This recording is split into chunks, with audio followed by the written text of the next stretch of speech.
আজ আমি তোমাদের দেখাবো ভেটকি মাছের কাটার রেসিপি। তো চলো ভিডিওটা শুরু করা যাক। মাছের কাটাগুলোকে ভালোভাবে কিন্তু ধুয়ে পরিষ্কার করে নিয়ে চলে এসেছি। আর এগুলোকে কিন্তু আলু দিয়ে রান্না করব।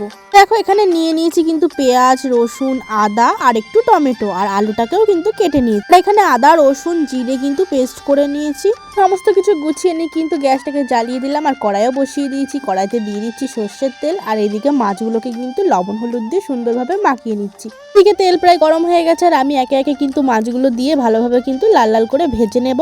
সব মাছ কিন্তু একেবারে দেবো না, নাহলে কিন্তু ভাজাটা খুব ভালোভাবে হবে না। একে একে সমস্ত মাছ কিন্তু আমার ভাজা কমপ্লিট হয়ে গেছে, তো আমি তুলে নিয়েছি। আর তারপরে একটুখানি তেল দিয়ে আমি কড়াই কিন্তু আলুগুলো দিয়ে দিচ্ছি। আলুগুলো কিন্তু ভালোভাবে ভেজে নিয়েছি। ওগুলোকে তুলে নিয়ে কিন্তু ওর তেলের মধ্যে দিয়ে দিয়েছি পেঁয়াজটা আমার ভাজা ভাজা হয়ে গেছে। এখন কিন্তু আমি পেস্ট করা মশলাটাকে দিয়ে দিচ্ছি।